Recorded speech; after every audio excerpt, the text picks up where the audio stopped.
Conflict is essential for storytelling. Whether it's a gunfight, to struggling couple arguing, or even a man fighting his own self-doubts, pretty much every story is going to have some level of conflict, and there's a lot that goes into making that conflict. Alright, let's get into it. First off is a quick explanation as to what conflict generally is. It's pretty much two or more forces opposing each other trying to bring about a certain outcome. For example, our main character may want the outcome of them becoming a rock star, but their own self-doubts are fighting for the outcome of our main character giving up on their dreams and not pursuing their passion. So the conflict is, of course, the main character fighting to overcome those doubts and insecurities. So pretty much our main character wants something, but instead of them being able to accomplish their goals uncontested, there's an opposing force stopping them. Conflict is so important because it can create a lot of tension and hook the audience, so let's get into the ins and outs of conflict. Alright, first off, there are many different types of conflict, different forms they can take in the story. 7, according to this article, so let's start off with a quick rundown of those 7. First up, there's character versus character.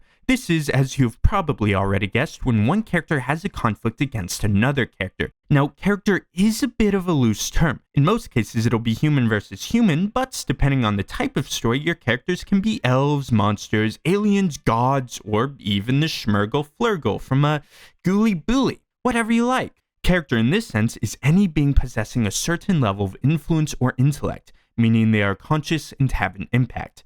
Second is character versus society. This is when the character contends with a collective group or ideal, such as a dystopian government or a widely shared ideal that contends with the character's ideals, such as a character wanting to go to war, but much to the backlash of those around him, to save life instead of taking it. Third is character versus nature. This is when the character fights the natural elements, such as a vicious beast, a raging storm, harsh terrain, or even starvation. Fourth is character versus technology. Now, I'm actually not too sure that this deserves its own category. In most cases, the technology is more of a catalyst and not the main point of the conflict. The conflict of these stories will likely be more resemblant of character versus character, self, and even nature. If you have one specific evil android after you, that android is probably going to fill the role of a character far more than just mere technology. This classification is not really all that useful, but I will get into the finer details of that later. So, next up is character versus the supernatural. This is the character facing up against something that cannot be explained. Okay, who made this list? This is, yet again, something that doesn't really need to have its own classification. The supernatural can be ghosts, monsters, or anything of the sort. The problem is, if you study and understand this, it won't really bring you any understanding of the fundamentals of conflict. You may be able to learn some traits people generally like in ghosts or something, but you won't be able to learn the basics of how stories work and the impact they can have on their audience. Yes, there is a difference between a ghost, a robot, and a frickin' bear, but that is only on the surface level. Character versus the supernatural won't teach you anything on the minutiae of conflict or how to best create conflict. If you wanted to make a really good zombie apocalypse, for example, you'd want to look more so towards character versus nature. The general traits of that aspect is an uncontrollable absolute element. You can't stop a tornado, you can't stop a zombie outbreak. In fact, if you look at a zombie plague as a plague, then it is very easy to see it as character versus nature. If you have a story of your characters struggling against the Black Death, that is absolutely, undeniably character versus nature. A disease that also turns people into zombies is a bit more inexplicable, but it follows the same fundamentals. So if you want to understand how to best create conflict or how conflict works, then not all of these types really need to be studied. With that out of the way, the second to last type is character versus fate. This is a character struggling against an inevitable, or at least seemingly so, outcome. Very common ways these are utilized are through prophecies or destiny. Finally, the final type is character versus self. Here, the character struggles with their very own mind, their doubts, fears, reluctances, stupidity. It's probably very easy to imagine many different forms this conflict can take because it is a conflict everyone, everywhere struggles with. Though now, it's time to get more in depth. Character versus character is probably the first type of conflict most people would think of. This is the classic protagonist versus antagonist. Two characters with opposing views and desires fighting to make sure their desire comes to fruition. Desires like wanting to destroy the world and not wanting to destroy the world, though it doesn't always have to be so intense. An arguing couple, like I mentioned earlier, would also fall under the character versus character umbrella, and depending on the type of story, it may not strictly be a protagonist versus antagonist situation. Like for the struggling relationship, both sides may have their own faults and shortcomings, and as they fight, they become aware of their own faults and try to repair the love that was lost. In that case, neither character is in the right nor the wrong. It's just an all-around unfortunate situation. Also, that situation leans very heavily, possibly even more so, into character versus self. Having multiple types of conflict that tie into each other for a singular story can create a lot of depth and intensity. It creates even more for our audience to be attached to. Now, moving back to character versus character, it is essential for your characters, even opposing characters, to be believable and understandable. For your protagonist, if you cannot believe that they could be real or understand why they do what they do, then your story has a pretty major issue. The author absolutely needs to immerse their audience, or the story won't feel like it matters or is important, and having unbelievable motives is a very quick way to pull people out of their immersion. A very common mistake that can be seen in many stories are Mary Sues. These are characters that are perfect. They have no struggles and get everything they want. This is incredibly unbelievable and also just straight up boring. They don't have a journey you can immerse yourself in or growth to be attached to. And of course, I hardly need to say that no one is perfect. Everyone has their struggles and flaws, so when you see a Mary Sue in a story, you innately know that that is a creation of some idiot and not a person. So, no immersion. Though that is all I will talk about for Mary Sues, because I have personally heard that topic talked about to death. Ultimately, your characters need to feel realistic, even if they aren't in a realistic setting, like magic and stuff. And they need to have growth and a journey to be attached to. General factors of believability are on what motivates them, how they react to situations, how they talk, act, feel, just general stuff. I could get more so into the nitty-gritty, but I'm not. Alright, one more thing for character versus character is, of course, you don't just have the main character, but the opposing character, the antagonist. First off, as a disclaimer, there is a lot that goes into writing a good antagonist. I will not be going into the minute details here at this time, just some bigger things that are very important for character versus character. Alright, first off is also making your villains believable. A very big contributing factor for this is having believable motives. Not moral or right motives, just believable. A very good example for this is Tai Lung in Kung Fu Panda. If you don't know, Tai Lung is a character who grew up thinking he was destined to be the Dragon Warrior. He trained and dedicated everything towards that one goal, but when he grew up and it came time to actually become the Dragon Warrior, he was denied, and the one he saw as a father, the one who spurred him on the fruitless journey, did nothing to fight for him whatsoever. This caused him to feel cheated and betrayed, so he became enraged. His already aggressive personality flared up, and he went on a rampage and tried to steal the Dragon Scroll, but was stopped and thrown in prison. Now, that backstory, of course, isn't meant to make you think his actions are right or justified. It simply makes you understand and feel. And that's the key. When you are able to feel what drove the villain to such lengths, that creates a massive impact. Though this isn't quite make or break. A villain like Voldemort is who he is because of the circumstances of his birth. That sucks, but throughout the story, we are never really made to understand him or his past. He is just a pure force of evil, which, depending on the story, may be what you are looking for. There are many different paths and options for conflict you can go down. That's why I'm making this, to fundamentally understand how all of this works so you can fill the holes in your story with exactly what they need. Or if you just find this stuff interesting. Alright, I just talked about understandable villains, which isn't always what the story needs, but this next part will almost always elevate the story to a whole other level. Contrast. Contrast between your heroes and villains. Contrast of the paths they took, how they react to their problems, and how they view the world. For example, there could be a contrast of how they view others. As the story goes on, our hero comes across many allies and they all view each other as very close friends and comrades. They all trust each other and know how to fight and work together, even to the point where they would sacrifice themselves for the sake of their dear friends. A contrast would be having the villain view all of his allies as pawns, never having anyone who truly cares for our villain or would genuinely fight for them. The villain may be strong, but they are alone, and this is what allows our band of heroes to seize the victory.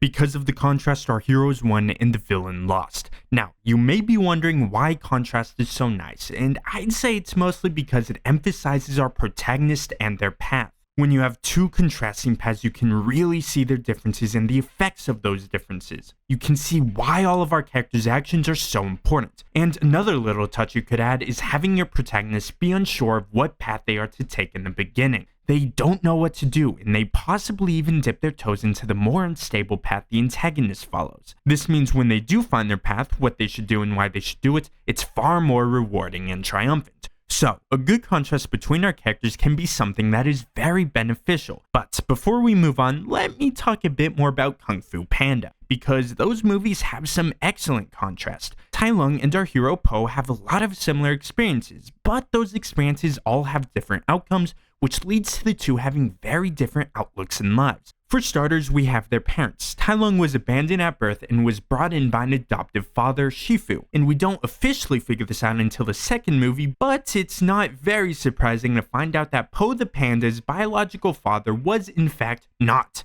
Mr. Ping the Goose. Now, the contrast is not in the setup, but in the outcome. They were both raised by single adoptive fathers, but they both have very different attitudes and experiences. Tai Lung comes to resent Shifu. He hates him. Po, on the other hand, still loves his father, and he still acts as a pillar of wisdom and support. While Tai Lung was trying to kill his father, Po's was giving him the very wisdom and support that would allow him to do what he needed to do and win. To make something special, you just have to believe it's special.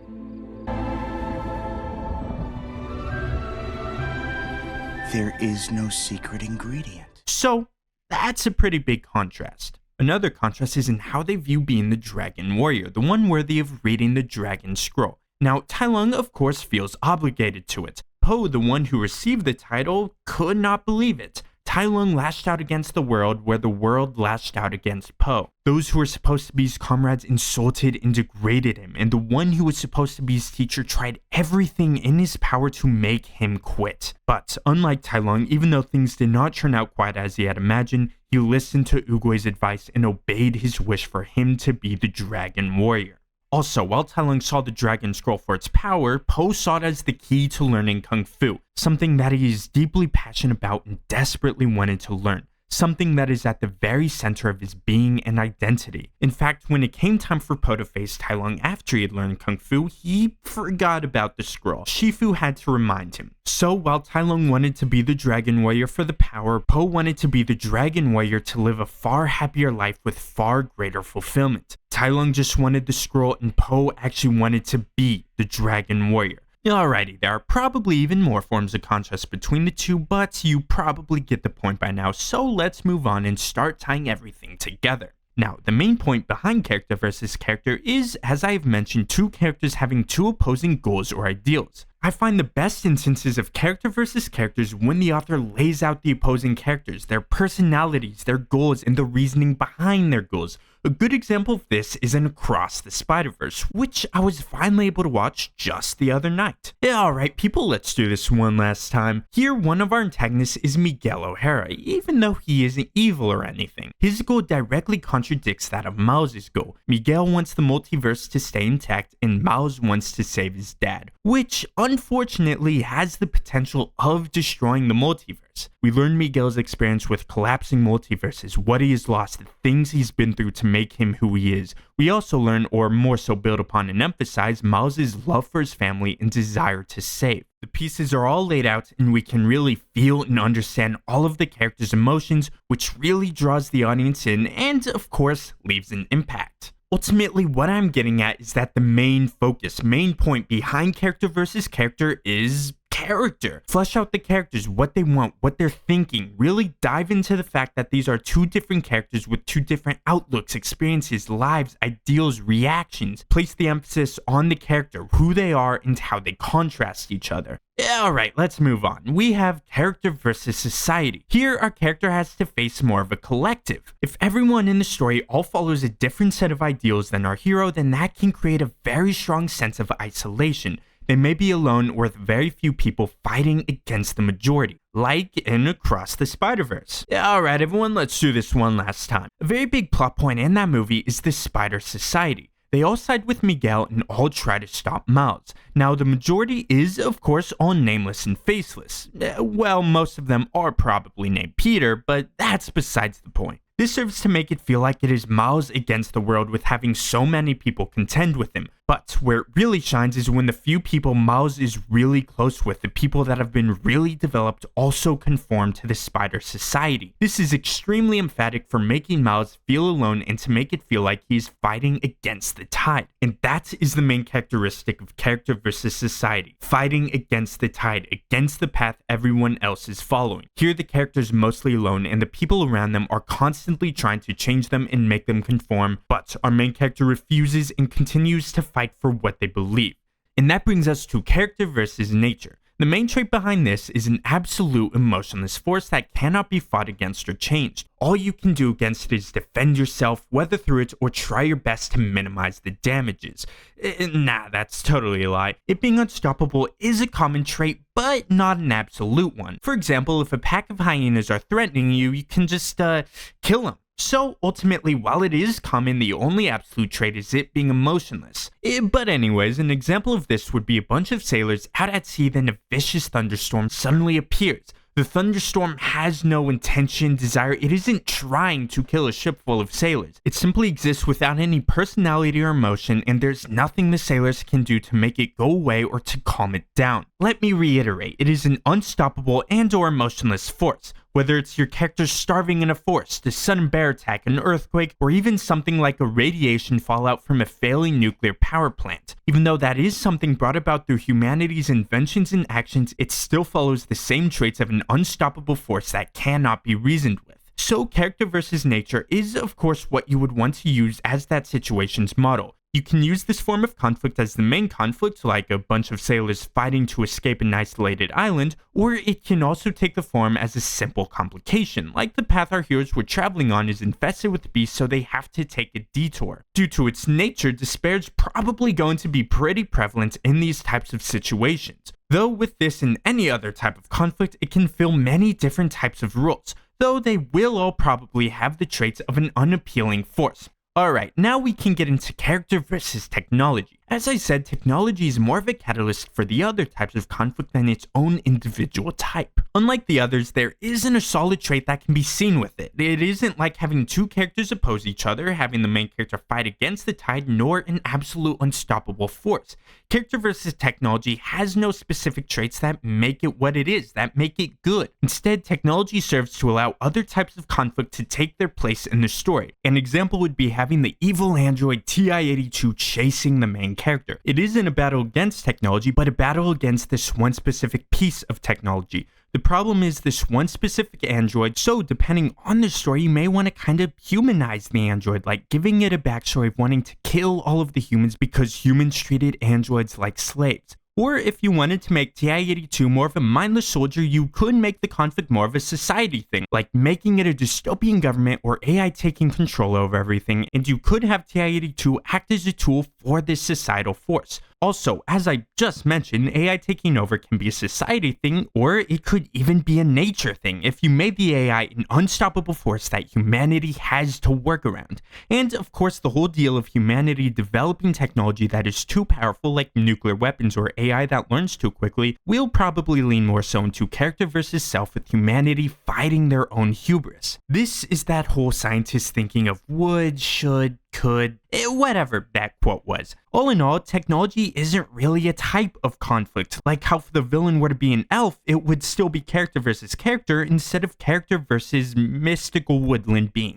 Alright, character versus the supernatural, you already got the point. Character versus fate, the inevitable outcome, a destiny or future that our character just cannot allow to pass. Or they may have no choice but to let it pass. A prophecy prophesying death that our main character either fights with all of their will to make it not happen, or they face despair for there's nothing they can do. Like with nature, this is more of a force, though it can either be stoppable or unstoppable depending on the story. But ultimately, this one isn't all that complicated. It's either going to be a struggle to break away from their destiny or learning to live with it. This is most likely going to take the sideline to an accompanied type of conflict, or it can also act as an inciting incident in the form of a prophecy. Ultimately, though, prophecies, fate, and the sort are likely going to take the highlighting role to strengthen other characters or elements of the story. Alright, final one. Character versus self. Internal conflicts with your very own mind. This is a very important form of conflict. It forces self-growth. Here, our character has an issue with themselves, and they have to overcome that issue in order to become better and succeed. They are filled with so much self-doubt and fear that they just can't give the mission their all and resolve the main conflict. Or perhaps they may not have the resolve to do what needs to be done in order to survive. It is a problem with the character that the character has to overcome. This can be a very powerful type of conflict. Most of the time, it is going to be accompanied with another type of conflict that is the main issue that has to be solved. That is because the main purpose of character versus self is to enhance the character.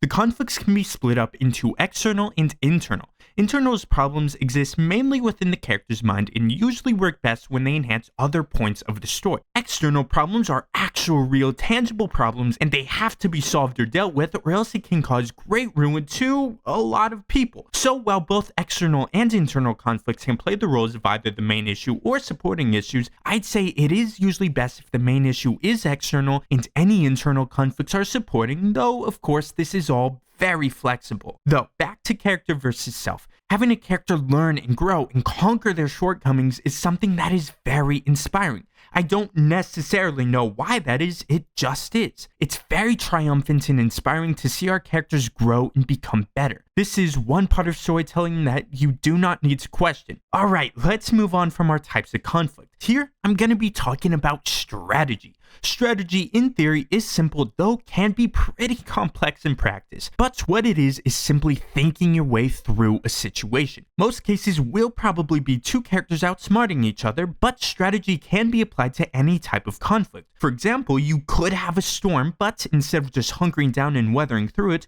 you could have your characters fight for their lives to get to the eye of the storm. That is a lot more exciting. That is because with hunkering down, that's it. Your characters are put in a state of inaction and all our audience can do is just watch.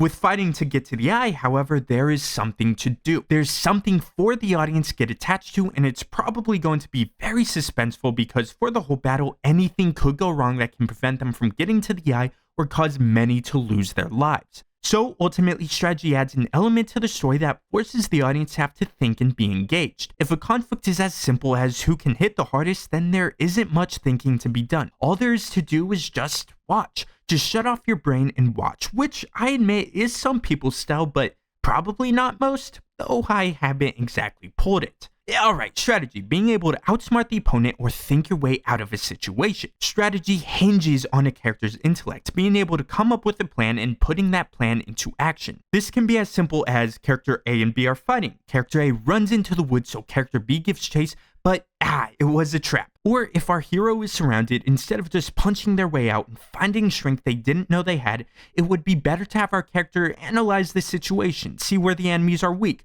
create a diversion like starting a forest fire so they can slip through, possibly have one character sacrifice themselves so the others can make it through, or possibly maybe even the main character is able to see this coming so they bribe some people on the opposing side to commit treason, or set it up for allies to be able to swoop in and take the enemies from behind. There are countless ways to employ strategy. The only limit is your imagination. Though it does have to make sense and be natural. You absolutely cannot force the characters to act in an unbelievable way just to force a certain strategy to work or force a certain outcome.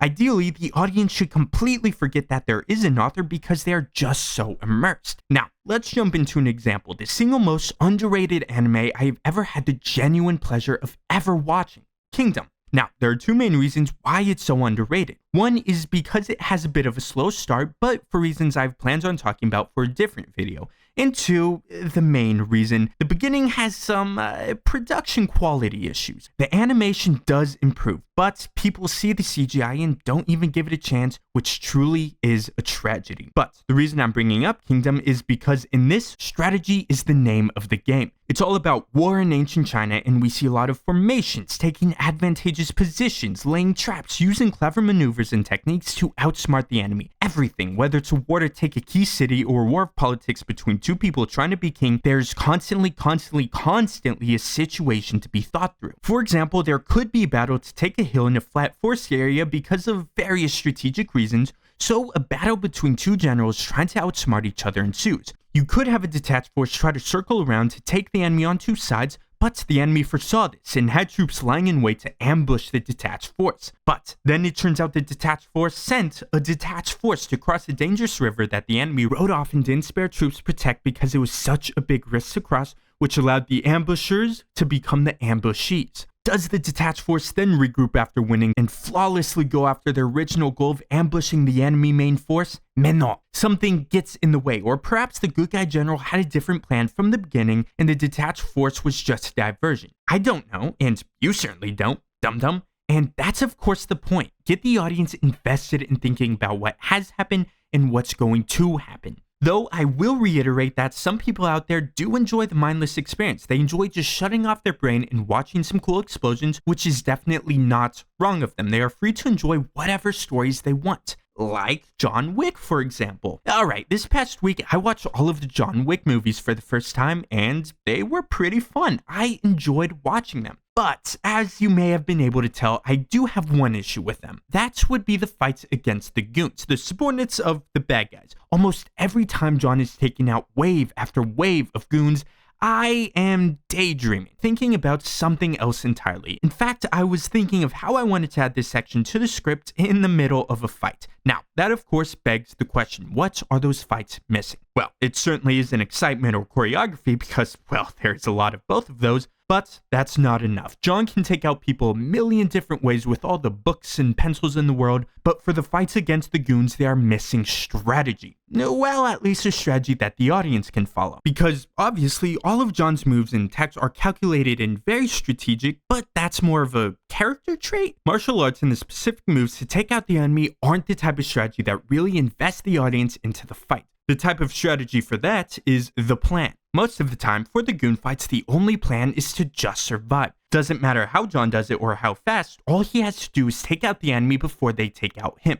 So there is nothing to really be thinking about. There's no urgency and no goal. So, of course, you want a plan, a part of the bigger picture. For example, in the show Avatar: The Last Airbender, our main character gets captured and is held prisoner in a fortress filled to the brim with enemies. And here the goal isn't to just take out all of the goons. Of course, they do take out some of the goons, but the main focus is always getting out. They use stealth, but they get caught. They use clever strategies, but those get thwarted. They begin fighting, but there are just too many enemies. They take out many swarms of goons, but the whole time those goons are nothing more than roadblocks. Elements that are part of the strategy, but ultimately not the strategy. The focus is on escaping instead of on the creative ways our protagonist can take out their enemy. The latter is of course fun, but it's a highlighting point. If that's all there is, then there's not much to be invested in. So, to wrap it up, the point of strategy is to get the audience thinking and engaged. You do that by setting up the goal and by having many different ways that goal can go right or wrong. Yeah, alright, moving on. This is a small segment, but still important, or I wouldn't be talking about it. Alright, stakes, the reasons for the fights. The stakes are what can be gained by winning and what can be lost by losing. This is important because if the stakes are dumb, then it just isn't going to feel like the conflict matters. For example, I have seen a lot of anime where our hero's main and usually sole purpose is because they just love fighting. That's it. The only thing that can be gained or lost is either enjoyment or pride, which is boring.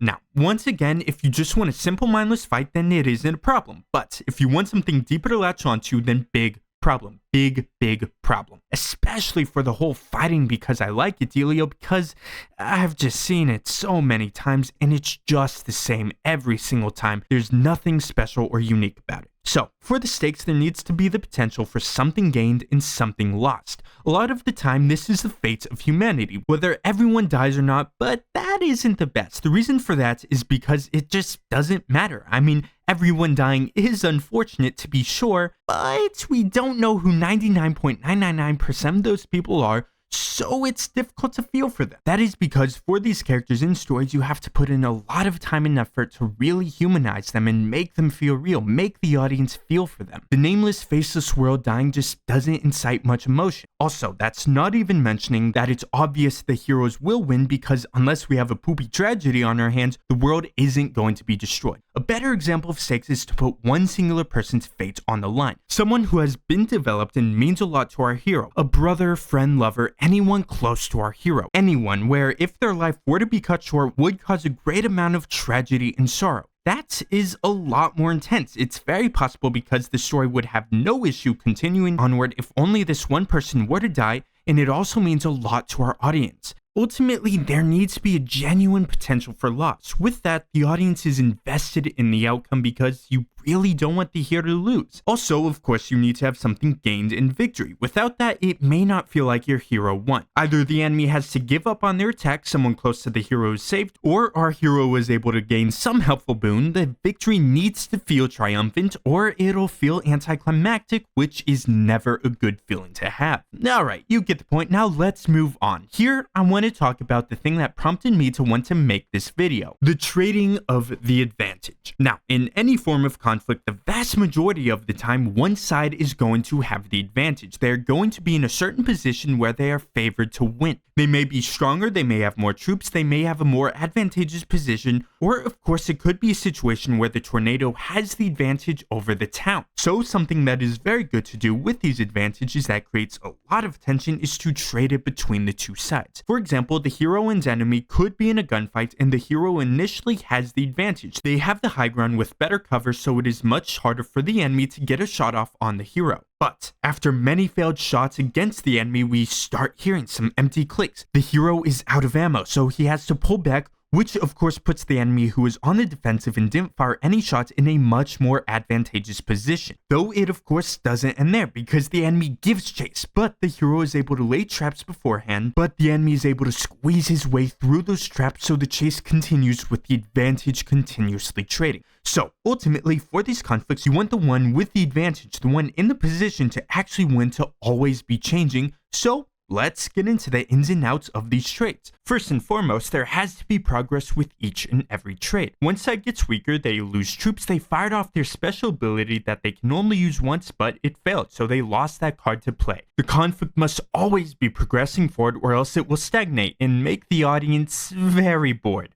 2, you have to be able to know how to say when to trade the advantage and when to end the conflict. It's not a game of seeing how many times you can trade the advantage or how long you can make the fight. One really good trade is far better than 20 or even 100 very poor ones. Good trades leave an impact and create tension, and poor ones act as nothing more than clutter. So the best time to trade the advantage is usually when everyone starts to get comfortable and used to the situation. For example, the enemy could have lured the protagonist into a trap, so they have them surrounded. But just when it's starting to look like the enemy finally has the heroes in checkmate, they look around and the heroes are suddenly not there. They were able to slip away into a tunnel or something before they were fully surrounded, and the enemy has lost their advantage. The enemy was able to get themselves in a really good position and fully utilize their advantage until the whole situation changed, which keeps everyone, especially the audience, on their toes. And of course, dragged out conflicts are very bad. If the conflict ever starts to feel redundant or like no progress is being made,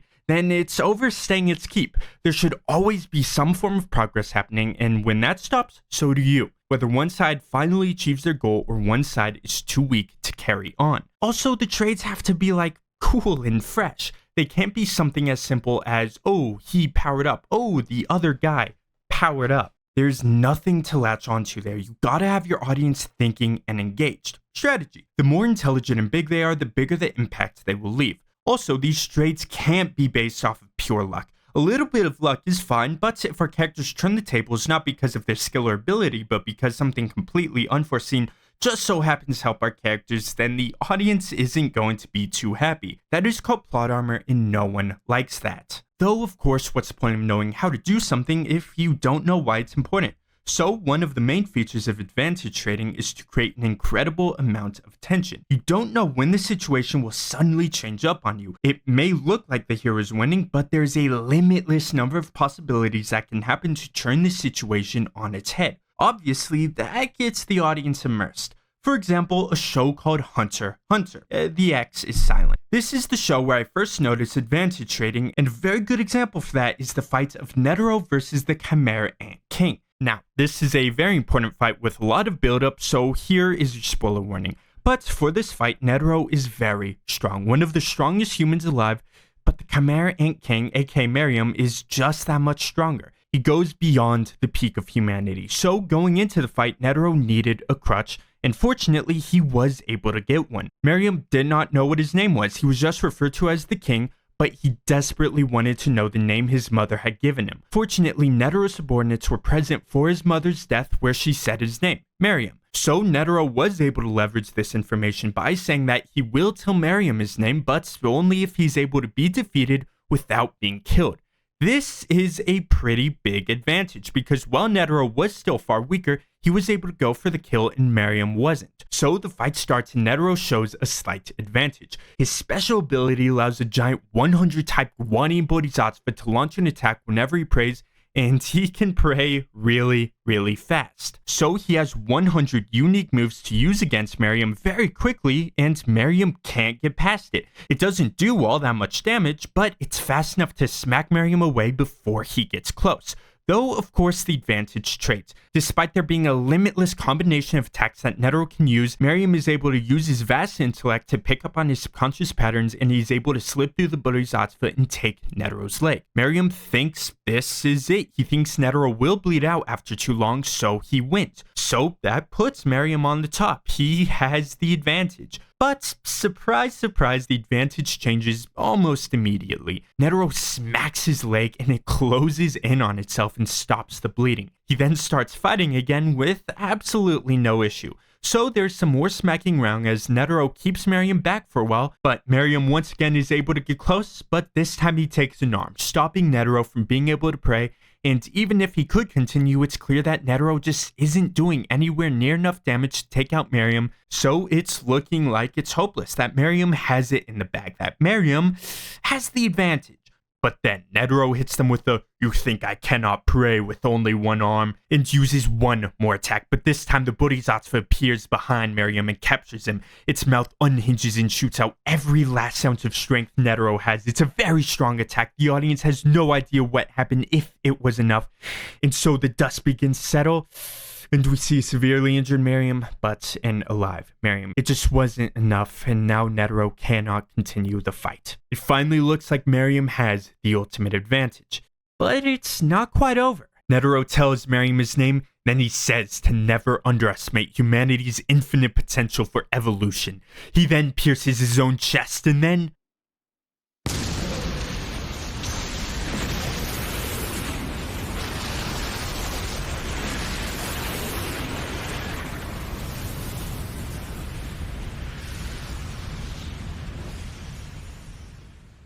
it is revealed that scientists placed a nuclear bomb in his chest, rigged to explode should his heart ever stop. Miriam may be the heights of evolution, but even he stands no chance against humanity's darkest invention. Incredible. I love that fight. One of my favorites by far. So, as seen with that fight, the advantage is constantly being traded, with Miriam being able to deal significant blows, but none of them being decisive, allowing Netero to continue to pull cards out of his hat. Alright, to tie this up, trading the advantage keeps the audience on their toes, and it makes the conflict more dynamic and alive. It is something that, if done right, can elevate the conflict to new levels. Though it can very easily be done wrong, so you have to be careful. The trade should be unexpected, but still make sense. They surprise your audience and keep them on their toes, but without making them think that makes no sense or that sure is convenient. So ultimately, just switch up who's winning in a fun and natural way. Nice and simple. Now, to summarize, conflict can elevate your story to new levels. It is something that is very exciting and may push our characters to their limits and force them to grow and change, which is always very fun. A lot goes into making a good conflict, but that just makes it all the more exciting. Alright, I hope you enjoyed, and I hope to see you again. Hugs and kisses. Mwah.